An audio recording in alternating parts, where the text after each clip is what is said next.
I remember exactly where I was the moment the world shifted beneath me. It was a quiet Thursday afternoon, the kind of day where the world hums along as if nothing could go wrong. I was at my desk, sipping cold coffee, sorting through emails that didn't matter, when my phone rang. It wasn't Patricia. It wasn't anyone from my family.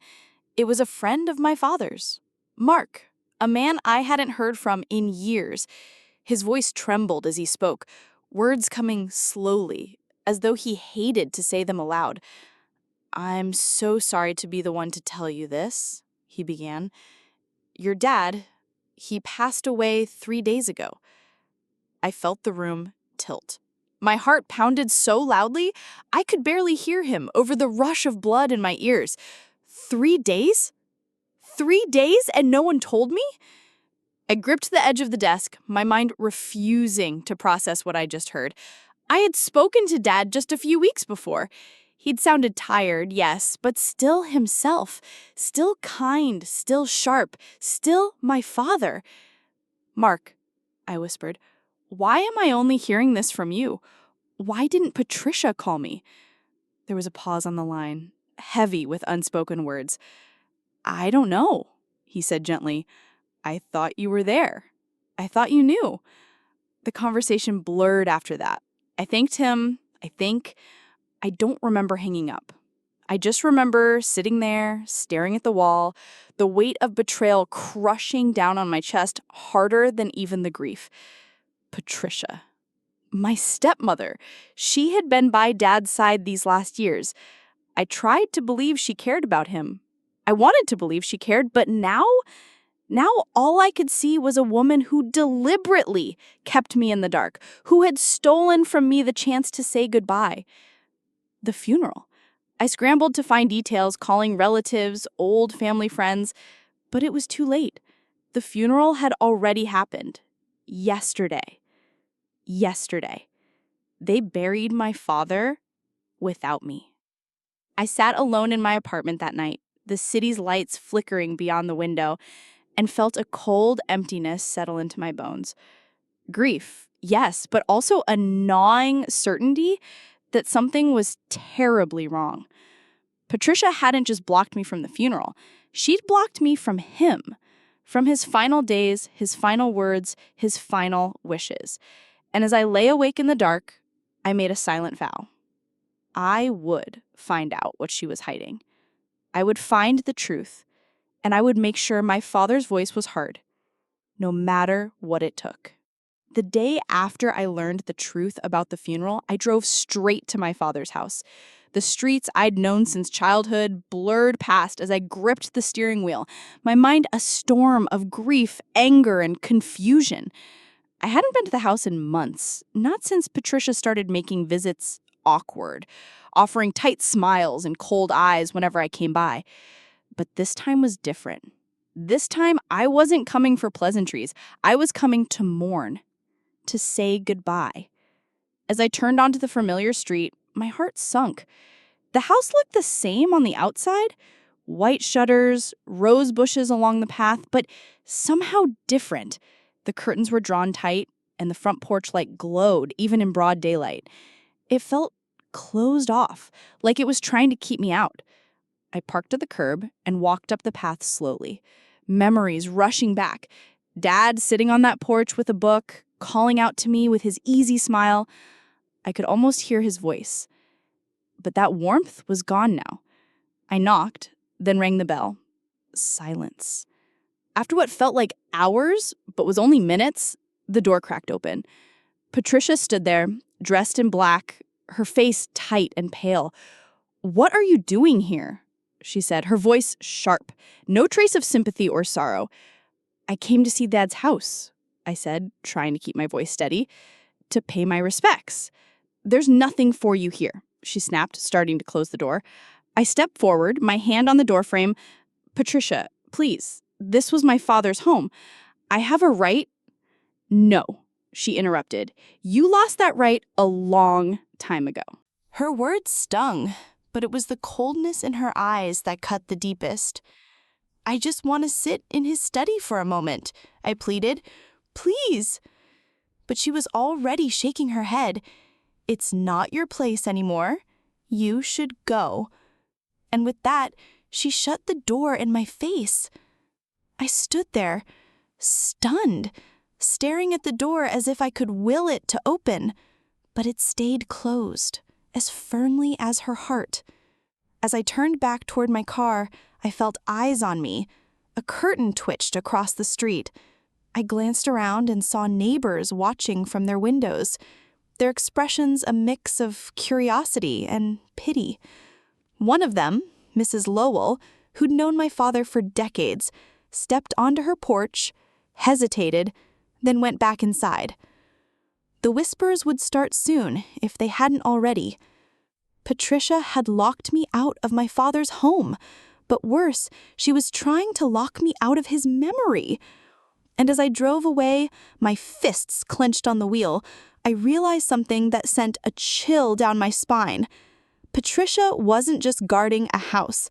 She was guarding secrets, and I intended to uncover them. The days that followed felt heavy, as though the world had shifted out of place and refused to set itself right again. I couldn't shake the image of Patricia's cold eyes, or the sound of that door slamming between me and my father's memory. But grief wasn't the only thing that filled my chest. Beneath the sorrow was a fire, a quiet, steady burn that told me I had to dig deeper. I couldn't let this end with a closed door. So I began to ask questions. It started small. A call to Aunt Sylvia, Dad's sister who lived out of state. Her voice broke when she realized I hadn't even known about the funeral. I tried to visit him in March, but Patricia said he was too ill for visitors. She promised to pass along my letters. Did she? I felt my throat tighten. I never saw any letters, Aunt Sylvia. I don't think Dad did either. Then came the calls to neighbors, old family friends, even Dad's former colleagues. The stories were all the same. I dropped by a few times, but Patricia said he was resting and couldn't see anyone. I called, but she always said he was sleeping or too tired to talk. I sent a birthday card. Did he get it? Each word, each memory shared by those who cared for him, added weight to the truth I didn't want to face. Patricia had shut everyone out. The picture became clearer. In those final months, she controlled everything. His visitors, his calls, even his mail. The warm, open home my father once kept had become a prison, and my father, once a man surrounded by friends, had died in isolation, his world carefully managed by the one person who claimed to care the most. The more I learned, the more I realized how deep her manipulation ran. She even told me not to come by after the hospital stay, said it would stress him out. But that didn't sound like your dad. He loved company. And deep down, I knew they were right. The father I knew wouldn't have wanted to fade away in silence. He wouldn't have turned his back on those he loved. Someone else had done that for him. Someone else had twisted the truth and built walls around him. Patricia. Every whisper, every detail confirmed my worst fear. She hadn't just taken over his care, she had taken over him. But she hadn't accounted for one thing: me. I would not stop until I uncovered the full extent of what she'd done, and why. The day of the will reading felt like walking into a storm I couldn't see but could feel gathering around me. The lawyer's office was cold, clinical, nothing like the warmth of my father's study, where I remembered him drafting letters and paying bills with care. Now I sat at a polished table, surrounded by strangers who were supposed to represent my father's final wishes. And there was Patricia, dressed in black from head to toe, her posture perfect, her face carefully composed, except for the smile. That thin, smug smile she tried to hide but couldn't help, as if she already knew the outcome, as if she'd won. The lawyer cleared his throat and began reading. The words blurred together at first, legal phrases and formalities that meant nothing to me. I kept waiting for my name, waiting for some mention of the daughter my father had loved, who'd been at his side through loss, through moves, through birthdays and holidays, but it never came. Everything was left to Patricia. The house, the savings, the personal effects, the small things I longed for most. My mother's locket he kept on his nightstand, the books we'd read together, the watch I'd given him on his 70th birthday. Gone. All gone to her. When the reading ended, Patricia turned to me with that same mask of sympathy she always wore when she wanted to hide a knife. "I'm sure this is hard for you," she said, her voice oozing fake concern. "But this was your father's decision." For a long moment, I couldn't speak. Grief and shock twisted together inside me, but beneath it all was something else, something stronger. Certainty. Because no matter what that paper said, no matter how official it sounded, I knew my father. I knew his heart. He would not have left me out. He wouldn't have let his life's treasures, all the things that mattered to him, fall into the hands of someone who had spent his final months building walls around him. Patricia could have her smug smile. She could bask in her apparent victory. But I felt it, like a thread pulling at the edge of the lie. This wasn't over. Somewhere, the truth was waiting, and I would find it. Days blurred into nights after the will reading, each one heavier than the last.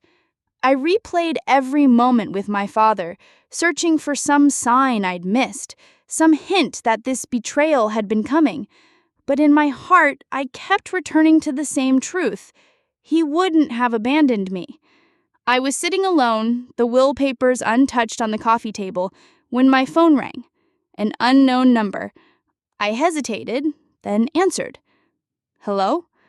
A measured, familiar voice spoke on the other end. "Is this your father's daughter?" "Yes," I said cautiously. "My name is Richard Glenn. I'm an attorney. Your father and I worked together a long time ago. He asked me to contact you if anything ever felt off." My breath caught. Richard went on, "I know this may be difficult, but I believe your father suspected Patricia was deceiving him. Before his passing, he gave me a letter and a key." I sat up straighter, heart pounding. "A key?" "Yes, to a safety deposit box. He said it contained documents that would protect you should something happen. I wanted to respect his timeline, but after hearing about the will reading and the circumstances, I think it's time you see what he left." For the first time in weeks, hope flared in my chest. "Where can I meet you?" Richard gave me an address and a time. His tone was kind but urgent, as if he too knew that the truth had waited long enough. When we met, he handed me a sealed envelope, my father's handwriting unmistakable across the front. Inside was a short note. "My dearest, if you're reading this, I fear I could not protect you in life as I wished, but I have done my best to protect you now. Trust what you find. Trust Richard." And below that, taped to the paper, was a small brass key. The weight of it in my hand felt like a promise. Patricia's lies weren't the end of the story. My father had seen through the mask. He had left behind not just love, but a way forward. And as I closed my fingers around the key, I knew I would follow where it led. Whatever Patricia had tried to bury, I was going to uncover it. The key felt heavy in my pocket as I walked into the bank, the cold, sterile air matching the weight in my chest. Richard met me at the door. His face solemn, but there was a glint of quiet resolve in his eyes. "This is it," he said softly. We signed the necessary forms, and the clerk led us to a small windowless room where the safety deposit box waited. My hands trembled as I slid the key into the lock, heard the soft click, and slowly pulled the box out onto the table. For a moment, I hesitated. I thought of my father, how carefully he must have prepared this, knowing I would be standing here one day. The thought both comforted and broke me. Then I lifted the lid. Inside was more than I ever could have imagined. There were letters, dozens of them, addressed to me, to relatives, even to his closest friends. Some were dating months before his death, the ink faintly smudged, as if his hands had begun to fail him, but his mind remained sharp. There were medical records, appointments he'd made without Patricia's knowledge, doctor's notes describing how he had expressed concerns about her behavior, how he feared being isolated. And then the small black recorder. My heart pounded as I picked it up, knowing exactly what it was before I even pressed play. My father's voice filled the room. If you're hearing this, it means Patricia has done what I feared. She's tried to erase my wishes and keep my daughter from what is rightfully hers. I want it to know that I did not willingly change my will. I was manipulated, pressured, isolated. The true will, my true will, is in this box. Please fight for what's right, for us. Tears streamed down my face as I reached deeper and found it, the real will. The paper was crisp, the seal unbroken. His signature clear and steady. And there it was, my name. My father's true intentions. Patricia's web of lies was starting to unravel. I looked at Richard, who gave me a small, reassuring nod. He protected you, he said quietly, even when he couldn't say it out loud. And for the first time since this nightmare began, I felt the cold weight in my chest start to lift. Patricia had tried to lock me out, but my father had left me the key. And now, I would use it. The day of the court hearing arrived like the first crack of dawn after a long, storm-filled night. I walked into that courtroom with my heart pounding, but my head held high. In my hands, I carried my father's truth, his letters, his voice, his real will. Patricia was already there, seated at the front, dressed in elegant black, her hair perfectly styled. She greeted me with that same smug smile she'd worn at the will reading, the one that said, "I've won, you're too late." But today, I didn't look away. Today, I met her gaze with steady eyes and watched as confusion flickered in hers, just for a moment. The proceedings began. The judge, the attorneys, the witnesses, everything moved with solemn formality. Patricia spoke first, through her lawyer, painting herself as the grieving widow who had honored my father's last wishes. She dabbed at the corners of her eyes with a handkerchief, the perfect performance. And then it was my turn. I stood, my hands only trembling for a second as I laid the documents before the court. My father didn't change his will willingly, I said, my voice clear. He was isolated, manipulated, and pressured. And he knew it. He left behind evidence to protect the truth. I presented the real will, sealed and signed with dated letters to support it. I played the recording. The courtroom fell silent as my father's voice filled the space, calm, determined, undeniable. Patricia's face paled. The mask cracked. Her lawyer scrambled to object, to discredit, but it was too late. The weight of my father's own words, his meticulous preparation spoke louder than any of their denials. For the first time, Patricia had nothing to say. The smugness drained from her expression. All that was left was shock and fear. She was no longer in control. The judge ordered a review of all documents, but the shift in the room was clear. The truth had finally been heard. As I left the courtroom that day, I didn't feel triumph, not yet, but I felt my father's presence beside me. I had honored his trust. And Patricia's smirk, it was gone. The courtroom became my battlefield, a place where every word, every document, every testimony carried the weight of my father's legacy. Patricia didn't give up easily. She fought fiercely, throwing everything she could at me. Accusations, counterclaims, even attempts to question my father's state of mind in his final months. But this time, I was ready. Armed with the letters, medical records, and recordings, I was not just fighting for an inheritance. I was fighting to restore my father's dignity, to show the world who he really was, beyond Patricia's web of lies. Witnesses stepped forward, neighbors, friends, and doctors, each piece of their testimony stitching together a story Patricia couldn't hide, a story of a man isolated, manipulated, and robbed of his final days. The judge listened carefully, eyes scanning every document, weighing every word.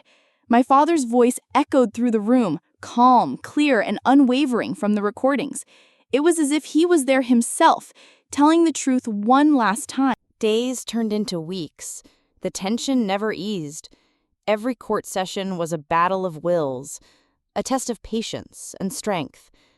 But with each passing day, the truth gained ground. Finally, after what felt like an eternity, the judge made the ruling. The real will was declared valid. Patricia's claims were dismissed.